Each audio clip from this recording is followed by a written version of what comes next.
back to my channel for another new video. Thank you so much for joining me today. For today's video, I have a comparison on the Wet n Wild Rosé in the Air palette and the Anastasia Beverly Hills Modern Renaissance palette. If you guys are new to my channel, this palette is my favorite palette I have ever purchased.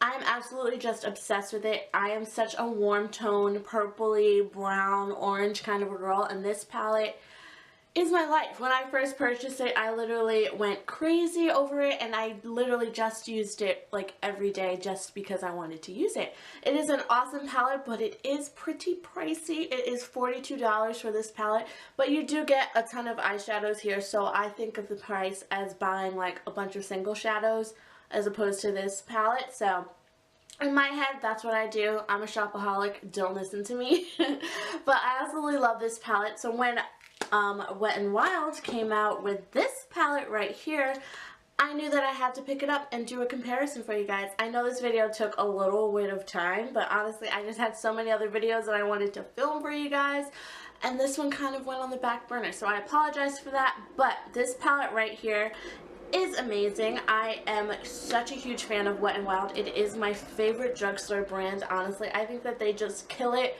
with everything that they do, especially the new products that they have out, the photofocus collection, everything like that. It is so amazing. Wet n Wild just knows what to do and how to keep the prices low. So it is just honestly amazing. This palette here is $6, and as you can see, it is a super dupe for this palette right here. I don't know if you guys will be able to see, but this is how they look. It is honestly insane how alike they are and everything like that.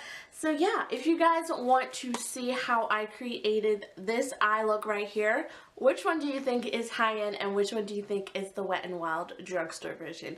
Leave a comment down below. I want to see what you guys think, and if you're right, leave a comment down below and see if you were right for the video. And yeah, so if you guys want to see how I achieved this look right here using two different palettes, and if the Modern Renaissance is worth the splurge, or if you can get the same look with the Wet n Wild palette, let's go ahead and see what I did.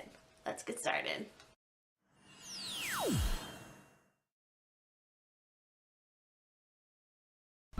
Alright guys, so going ahead into the Modern Renaissance palette, I'm going ahead and taking the shade Primavera on a flat shader brush and going ahead and setting my concealer that I used to carve out my brows. I used concealer as eye primer. I did the same concealer on both sides, obviously. I'm just taking this shade and setting it so that we don't have any creasing or anything like that. So now I'm going ahead into the same Modern Renaissance palette. I'm just going to be sticking with one eye at a time. I'm going into the shade Raw Sienna in the Anastasia palette and just blending this into my crease. I wanted to do kind of not a super dramatic look, but I wanted you to be able to see the shadows at work on both sides so that you could get a good representation of both of the palettes. So of course, your girl always starts with a transition shade as always. So I'm just blending this into my crease using a Morphe brush and just making sure that we have a nice base for all the rest of our shadows, of course. Now I'm going back into the palette and I'm taking the shade Love Letter and Realgar, and I'm blending these two on the outer corner of my eye.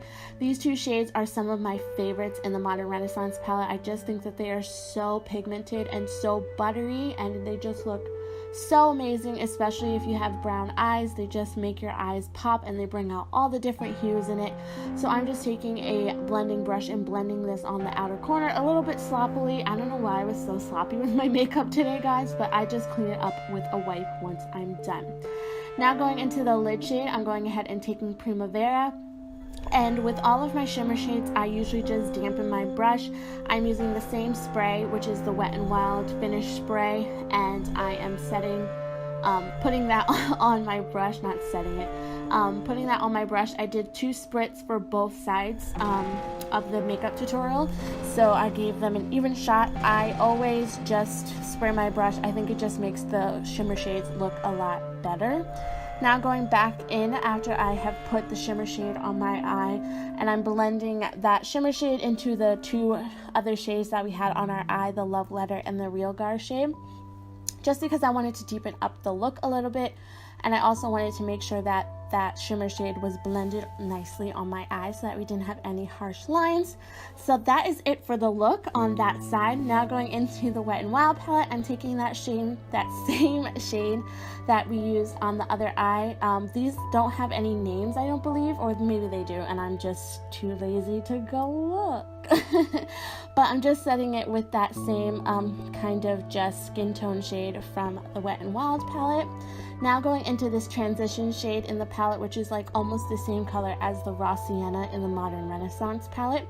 I love this shade. As you can see, it comes up just as pigmented as the Modern Renaissance one, and it just makes your other colors blend into it really, really nicely. And I'm using the same brushes, but I cleaned them off on a towel prior to starting this look, so I wanted to give them an even chance with the same brushes. Now I'm going into these two shades from the Modern Renaissance palette. That orange shade is the same as Realgar, and then this purple shade is the same as Love Letter in the Modern Renaissance palette. So I'm just blending those two on the outer corner like we did on the other side. I feel like these colors are not as pigmented as the Modern Renaissance when you first apply them, but of course you can build them up like you can every other eyeshadow in this look. So it just takes a little bit more blending and a little bit more packing on of product with the Wet n Wild, but you can definitely still get the same result, just with a little bit more effort, if that makes sense. So once I'm done blending those two colors on to the lid, I'm taking this Primavera shade, this Primavera dupe, I should say, from the Wet n Wild kit. And once again, I sprayed my brush 2 times like I did on the other side, and I am just applying this on my lid as well. This shade isn't as buttery as the Modern Renaissance, I have to be honest with you guys, but it gives you the same exact look. I'm not going to lie. The other side is obviously just going to be a little bit more rich and pigment, but you can get the same exact look for $6 versus the $42 that you're spending at Anastasia.